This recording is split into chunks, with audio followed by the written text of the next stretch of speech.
ሰላም እንዴት አመሻችሁ? ውድ ስለ አርሰናል ዩቲዩብ ቻናል አድማጭና ተመልካቾቻችን እንዴት ቆያችሁ? ምሽት 4 ሰዓት ላይ እንደተለመደው ስለ አርሰናል መረጃዎችን ልናደርሳችሁ ተገኝተናል። ሰብስክራይብ እንዲሁም ላይክ በማድረግ አብራችሁን ቆዩ። በመጀመሪያም ጄሚ ካራገር የቀድሞ የሊቨርፑሉ የተከላካይ መስመር ተጫዋች ጄሚ ካራገር ስለ ክለባችንና ስለ ሁሊያን አልቫሬዝ ዝውውር የሰጠው አስተያየት አለ። እኔ በቅንነት አርሰናል ካለፈው የውድድር ዘመን በኋላ በዚህ የዝውውር መስኮት ጸጥ ያለ ጊዜ ያሳልፋል ብዬ ነበር ያሰብኩት። ነገር ግን ከዚህ ተቃራኒ ጁሊያን አልቫሬዝን ለማስፈረም እየሞከሩ ይገኛሉ። ልክ በፉትቦል ማናጀር ጨዋታ ላይ ያልተገደበ ገንዘብ አንሊሚትድ መኒ እንዳገኘ ሰው ነው እየተንቀሳቀሱ ያሉት። ይህንን ዝውውር ማሳካት ከቻሉ ባካችሁ የዋንጫ ፉክክሩን እንድገምት አትጠይቁኝ። ዝም ብላችሁ በነሐሴ ወይም ኦገስት ወር ላይ ዋንጫውን ለአርሰናል አስረክቡና ሌሎች ክለቦች ለሁለተኛ ደረጃ እንዲወዳደሩ ተዋቸው። ይህም ለሁላችንም ብዙ ጊዜ ይቆጥብልናል ሲል አስተያየቱን ሰጥቷል። ሁሊያን አልቫሬዝ እንደ ጄሚ ካራገር አስተያየት ከሆነ በክለባችን ትልቅ ተጽዕኖ እንደሚፈጥር ነው አስተያየቱን የሰጠው እና ይህን ያክል እርግጠኛ ሆኖ ስለ አንድ ዝውውር መናገር ባይቻልም፣ ምክንያቱም አምና ሊቨርፑል እንደ አሌክሳንደር ኢዛክ፣ ፍሎሪያን ቨርትስ እና ሁጎ ኢኪቲኪ አይነት ተጫዋቾችን ሲገዛ ተመሳሳይ ነገር ተብሎ ነበር። ነገር ግን ሁሊያን አልቫሬዝ ኳሊቲ ያለው ድንቅ ተጫዋች እንደሆነና በሚኬል አርቴታ ለብዙ ጊዜ ሲፈለግ የነበረ ተጫዋች እንደሆነ ይታወቃል። ፖል ስኮልስም አስተያየቱን ሰጥቷል። ከዓለም ዋንጫው በኋላ አርሰናል ሁሊያን አልቫሬዝን ለማስፈረም የሚቻለውን ሁሉ እንዲያደርግ ጥሪ አቅርቧል። ይህም ዘጉድ ኤንድ ባድ ዘፉትቦል ፖድካስት ላይ የተናገረው ነው። ስኮልስ አትሌቲኮ ማድሪድ የ100 ሚሊዮን ዩሮ የሚጠይቅ ከሆነ ማንኛውንም ትልቅ ክለብ ሄዶ ሊያስፈርመው ይገባል። በቀላሉ ሂዱ እናስፈርሙት። ይህ የሚያከራክር ጉዳይ አይደለም። በአሁኑ ጊዜ ከፍተኛ ደረጃ ያላቸው አጥቂዎች ብዙ አይገኙም። እሱን እንደ ንጹህ የመሀል አጥቂ አላየውም። በሜዳ ላይ ብዙ እየቀየረ የሚጫወት ተጫዋች ነው። አትሌቲኮ ማድሪድ ለሪያል ማድሪድ ወይም ለባርሴሎና ሊሸጡ አይፈልግም። 100 ሚሊዮን ዩሮ ከሆነም ኢሊዮት አንደርሰን 116 ሚሊዮን ዩሮ ተዘዋውሯል። አልቫሬዝ ደግሞ ጨዋታ የሚወስን ተጫዋች ነው። ምን ያህል ድንቅ ፈራሚ ይሆናል? የስኮልስ የቀድሞ የማንቸስተር ዩናይትድ እና የእንግሊዝ ብሔራዊ ቡድን አጋር ኪኒ በት ደግሞ እንዲህ ሲል አስተያየቱን ሰጥቷል። እንደ ቪክቶር ዮኮሬሽ ካሉ ንጹህ የመሀል አጥቂ ጋር ፍጹም የሚጣመር ተጫዋች ነው ሲል አስተያየታቸውን ሰጥተዋል እና በበርካቶች እየተደነቀ ነው የሚገኘው ሁሊያን አልቫሬዝ እና ክለባችን ተጫዋቹን ለማስፈረም ይፈልጋል። አሁን ይህን ዜና አልሰራበት ባሰብኩት ሰዓት ላይ ከ3 ሰዓት በኋላ አንድ ኦፍ አርሰናል ታማኙ ስለ ዝውውሩ ስለሱ እንደውም ስለ ብሩኖ ጊማሬሽ ይዞት የወጣው መረጃ አለ። ወደ መጨረሻ ወደ በኋላ የማደርሳችሁ ይሆናል። ቤሽክታሽ ሊያንድሮ ትሮሳርድን ዛሬ ቀን ላይ ከክለባችን ማስፈረማቸውን ይፋ አድርገዋል። አርሰናል ከዝውውሩ በኋላ የሰጡት መግለጫ ከቤሽክታሽ ጋር ሊያንድሮ ትሮሳርድን በቋሚ ዝውውር ለማዘዋወር ከስምምነት ላይ ደርሰናል። ዝውውሩ በይፋ እንደተጠናቀቀ ተጨማሪ መግለጫ እንሰጣለን ሲል ነው ቀን ላይ አርሰናልም ዝውውሩን እንደተጠናቀቀ የተናገረው። ቤሽክታሽ ፕሬዝዳንት ሰርዳል አዳሊ ስለ ዝውውሩ የሰጡት መረጃ ለትንሽ ክለባችንን በነገር ሸንቆጥ አድርጓል። አርሰናል ለ31 ዓመቱ ሊያንድሮ ትሮሳርድ እንኳን ከወደፊት ሽያጭ ውስጥ የተወሰነ ጉርሻ ይፈልግ ነበር።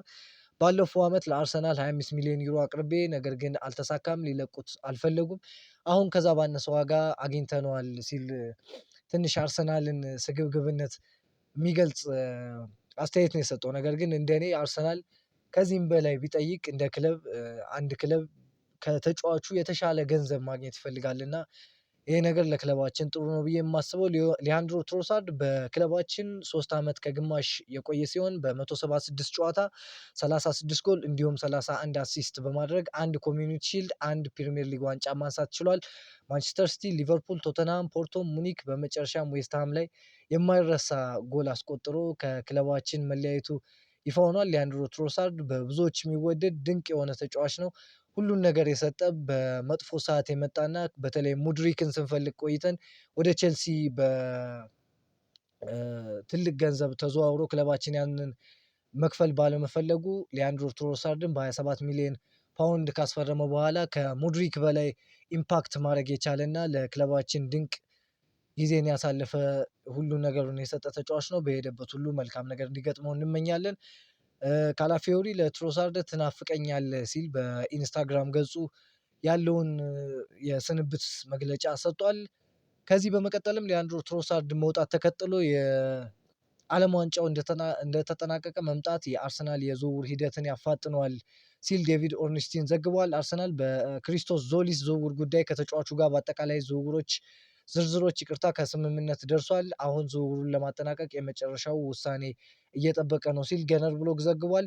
አርሰናል በቅርቡ ለክሪስቶስ ዞሊስ ዝውውር ለብሩጁ ይፋዊ የዝውውር ጥያቄ እንደሚያቀርቡ ይጠበቃል። ይሄ ጥያቄ ከብሩጅ ተቀባይነት ይኖረዋል ተብሎ ይጠበቃል ሲል ዲሚትሪ ማናኮስ ዘግቧል። ይህን ዝውውር ከመጀመሪያ ጀምሮ ሲዘግበው የነበረ ዘጋቢ ነው ዲሚትሪ ማናኮስ።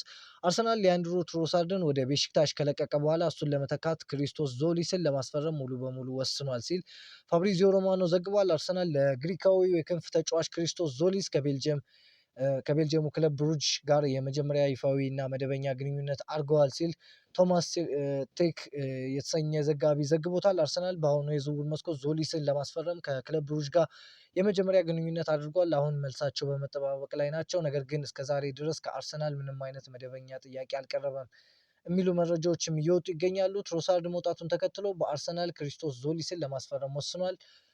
ክለብ ብሩጅ ለዞሊስ ዝውውር ከአርሰናል ይፋዊ ጥያቄ እየጠበቀ ሲሆን አርሰናል ዝውውሩን ለማፋጠን ተዘጋጅቷል ሲል ሳሚ ሞክቤል ዘግቧል። አንድሪያ በርታ አርሰናል ክሪስቶስ ዞሊስን ለማዘዋወር የሚያደርገውን እንቅስቃሴ እየመራ ነው። ማውሪዚዮ ሜሼሊ ባለፈው ወር በግሪክ ከተመለከተው በኋላ ነው በክንፍ ተጫዋቹ ላይ ወደ 35 ሚሊዮን ዩሮ የሚጠጋ ዋጋ አለው እና ጥያቄ እየጠበቁ ነው ክለብ ብሩጆች ሲል ሳሚ ሞክቤል የቢቢሲው ዘጋቢ ዘግቧል።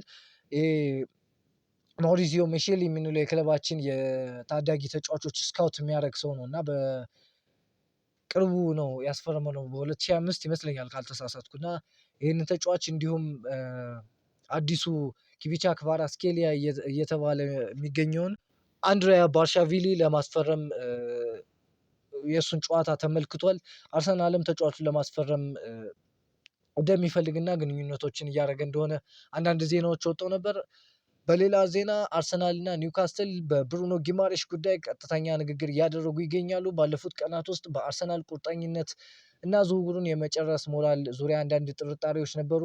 እናም በክለቦቹ መካከል ምንም ቀጥተኛ ግንኙነት አልነበረም። አሁን ላይ ግን የዝውውሩ ጉዳይ ባይፈታም በክለቦቹ መካከል ግንኙነት ተደርጓል ሲል የአትሌቲክስ ጸሐፊ ጆርጅ ክሊኪን ዘግቧል። አትሌቲክስ ላይ የሚሰራ ዘጋቢ ነው። በአርሰናል እና በኒውካስትል ዩናይትድ መካከል በብሩኖ ጊማሬሽ ዝውውር ዙሪያ የክለብ ለክለብ ውይይት ተጀምሯል። ተጫዋቹ ወደ ፕሪሚየር ሊጉ ሻምፒዮን አርሰናል ለመዘዋወር ያለውን ከፍተኛ ፍላጎት ለክለቡ ያሳወቀ ሲሆን ሁለቱ ክለቦች በዝውውር ዋጋው ላይ ድርድር እያደረጉ ይገኛሉ ሲል አትሌቲክ ዘግቧል። አርሰናል ብሩኖ ጊማሬሽ ከዴክላን ራይስ ጋር ለማጫወት ወይም አስፈላጊ በሚሆንበት ጊዜ መሸፈኛ ዴክላን ራይስን ቦታ የሚሸፍን ሁለገብ ችሎታ ያለው ተጫዋች እንደሆነ ያምናሉ። ባለፉት 12 ወራት ውስጥ ራይስ ጫና ስላለበት ከክለቡ የጊማሬሽን ጥራት ያለው ልምድ ያለው አማካኝ ተጫዋች ማግኘቱ እንደ ጠቃሚ አማራጭ አድርጎ ይመለከተዋል ሲል ገነር ብሎክ እንዲሁም ዴቪድ ኦርኒስቲን ዘግበዋል።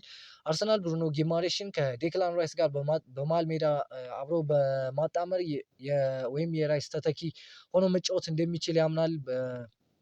ባለፉት 12 ወራት በራይስ በተከታታይ ጨዋታዎች ምክንያት በአካል ላይ የደረሰበትን ከፍተኛ ጫና ከግምት ውስጥ በማስገባት በልምምድ የበሰለ አማራጭ ተጫዋች መኖሩ በሚቀጥለው የውድድር ዘመን ትልቅ ጥቅም ሊኖረው ይችላል። ለዚህም ደግሞ ተመራጩ ብሩኖ ጊማሬሽ ነው ሲል የአትሌቲኩ ዘጋቢ ታማኙ ፋብሪዚዮ ሮማኖ ዘግቧል። አሁን ደግሞ እስኪ ታማኙ ሃንድ ኦፍ አርሰናል ያወጣውን መረጃ ልንገራል።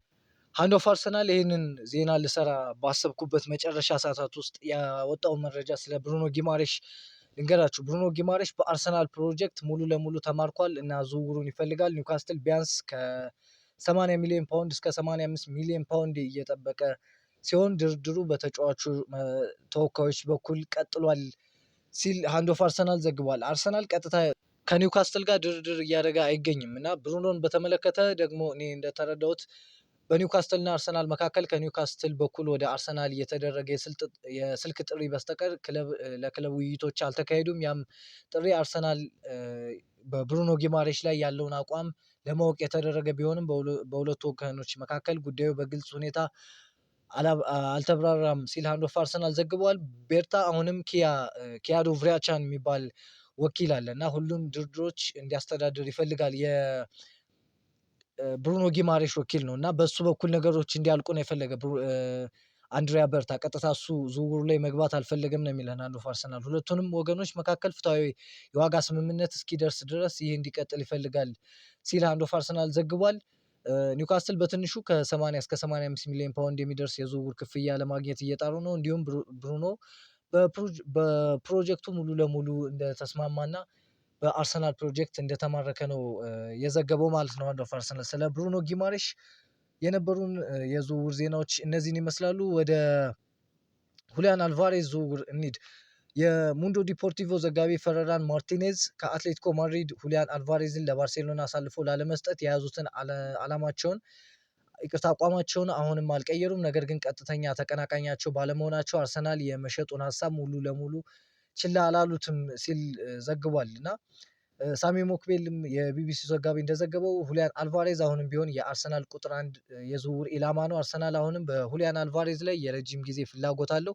ይህ ተጫዋች በአርቴታ ቅድሚያ የሚሰጠው ተጫዋች ነው። ነገር ግን ባርሴሎናም ሆነ ሪያል ማድሪድ የነበራቸውን ፍላጎት ከግምት ውስጥ በማስገባት በዚህ ክረምት እሱን ማስፈረም የሚቻል መሆኑን ወይም አለመሆኑን አሁንም ግልጽ አይደለም ሲል ነው ሳሚ ሞክቤል የዘገበው እና ክለባችን በተለይ ይሄ ዝውውር የሁሊያን አልቫሬዝ ዝውውር እየተገፋ የሚገኘው በሚኬል አርቴታ ነው። ሚኬል አርቴታ ተጫዋቹን በጣም ከሚፈልጋቸው ተጫዋቾች መካከል ጥቂት ተጫዋቾች መካከል አንዱ ነው እና ሚኬል አርቴታ በግሉ ይህን ዝውውር እስከ መጨረሻው አርሰናል ሂዶ እንዲገፋበትና እንዲያስፈርም ይፈልጋል እና በአርሰናል እና በአትሌቲ መካከል ሁሊያን አልቫሬዝን ለማስፈረም ቀጥተኛ ግንኙነት አለ።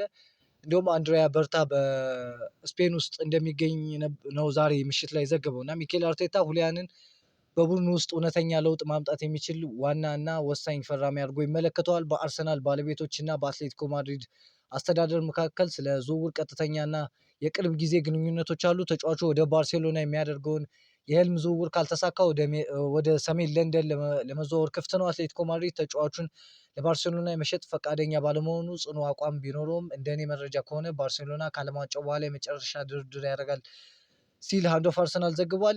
ስምምነቱ አሁንም አስቸጋሪ ነው። ነገር ግን ይህ የአትሌቲኮ ማድሪድ ለመሸጥ ከተስማማ አርሰናል ከፍተኛ ደረጃ ያለው አጥቂ ለማስፈረም እድሉን ለመጠቀም መሞከር ወደኋላ አይልም። አንድሪያ በርታ በአሁኑ ጊዜ ከቤተሰቡ ጋር ማድሪድ ይገኛል። አንድ ምንጭ ቤርታ ማድሪድ በመሆኑ አትሌቲኮ ማድሪድ ባለስልጣናት ጋር በቀጥታ ለመገናኘት እንደተጠቀመበት ተዘግቧል። ነገር ግን አሁንም የዚህም መረጃ ተጨማሪ ማረጋገጫ እየጠበቅኩ ነው ሲል ሃንድ ኦፍ አርሰናል ዘግቧል። አርቴታ ይህንን ተጫዋች በጥብቅ ነው የሚፈልገው እና 1% እንኳን እድል ካለ እንዲጠቀምበት ይፈልጋል አርሰናል። ምን ያክል እሱ ለሚያስበው ሲስተም ወሳኝ ተጫዋች መሆኑን የምናይበት ነው እና ሁሊያን አልቫሬዝ ወደ ባርሴሎና ማሄድ ከሆነ አትሌቲኮ ማድሪድ በአቋሙ የሚጸና ከሆነ አርሰናል በእርግጠኝነት እንደ ግል ሀሳብ ይህን ያክል አርቴታ የሚፈልገው ከሆነ እንደ ዴክላን ራይስ ማለት ነው የትኛውንም ዋጋ ከፍሎ ያመጣዋል ብዬ አስባለሁ እና በአትሌቲኮ እና በአርሰናል መካከል የሚደረጉ ንግግሮች ይወስኑታል ብዬ አስባለሁ እና ስለ ሁሊያን አልቫሬዝ የነበሩ የዛሬ ዝውውሮች እነዚህን ይመስላሉ። ዴቪድ ኦርንስቲን እንዳወጣው ዘገባ ከሆነ አርሰናል ሞርጋን ሮጀርስን ለማስፈረም የሚደረገውን ጥረት ከዓለም ዋንጫው መጠናቀቅ በኋላ ያጠናክራል ሲል ዘግቧል። ሞርጋን ሮጀርስ ከአርሰናል ከፍተኛ ኢላማ ሆኖ ቢገኝም አስቶን ቪላ ግን ኤሊዮት አንደርሰን ለማስፈረም ማንቸስተር ሲቲ ከከፈለው 116 ሚሊዮን ፓውንድ በላይ ክፍያ እየጠየቁ ነው። ፓሪስ ሰን ጀርመን እና የፈረንሳይ ክንፍ ተጫዋች ብራድሊ ባርኮላም ትኩረት የተደረገበት ተጫዋች ነው ሲል ዴቪድ ኦርንስቲን ዘግቧል። ሳሚ ሞክቤል እንደዘገበው ደግሞ አርሰናል የብራድሊ ባርኮላን ዝውውር የሚመለከተው ሞርጋን ሮጀርስ ዝውውር የማይሳካ ከሆነ ነው። መረጃዎች የሚያመለክቱት አስቶን ቪላ ተጫዋቹን 130 ሚሊዮን ፓውንድ ይገምቱታል ሲል ዘግቧል ማለት ነው ሳሚ ሞክቤል እና ክለባችን 130 ሚሊዮን ፓውንድ ይከፍላሉ ወይ? ትልቅ ጥያቄ ነው የሚሆነው እና የዝውውር የማይሳካ ከሆነ ፊቱን ወደ ብራድሊ ባርኮላ እንደሚያዞር ነው ሳሚ ሞክቤል የዘገበው። በሌላ ዜና ዴክላን ራይስ በዚህ የውድድር ዓመት ለክለብና ለሀገሩ በድምሩ ከ5000 በላይ ደቂቃዎችን የተጫወተ ሲሆን ወደ 500 ማይል የሚሆን ርቀት ሸፍኗል የሚሉ መረጃዎች ወጥተዋል። ዴክላን ራይስ ከኖርዌይ ጋር ባጋጠመው ሕመም አገግሞ እንግሊዝ ከአርጀንቲና ጋር በምታደርገው የዓለም ዋንጫ ግማሽ ፍጻሜ ጨዋታ ላይ እንደሚገኝ ይጠበቃል። ነገ ምሽት ማለት ነው። ዛሬ ላይ አሁን ላይ እየቀረስኩ ባለሁበት ሰዓት ስፔን ፈረንሳይ ጨዋታቸውን እያደረጉ ይገኛሉ። የአርሰናል አማካኝ ትላንት ወደ ልምምድ የተመለሰ ሲሆን ምንም እንኳ ጥቃቅን ሃምስትሪንግ እና የጀርባ ጉዳቶች እያስቸገሩት ቢሆንም ለእንግሊዝ ጨዋታ እንደሚጀምር እስካሁን ስለተከታተላችሁንና አብራችሁን ስለቆያችሁ በጣም እናመሰግናለን። ላይክ እንዲሁም ሰብስክራይብ ያላችሁን ሀሳብ አስተያየት ደግሞ ኮሜንት ጋር አስቀምጡልን። እስከ መጨረሻው አብረን እንቀጥላለን ብለን ተስፋ እናደርጋለን። መልካም ምሽት፣ ደህና እደሩ።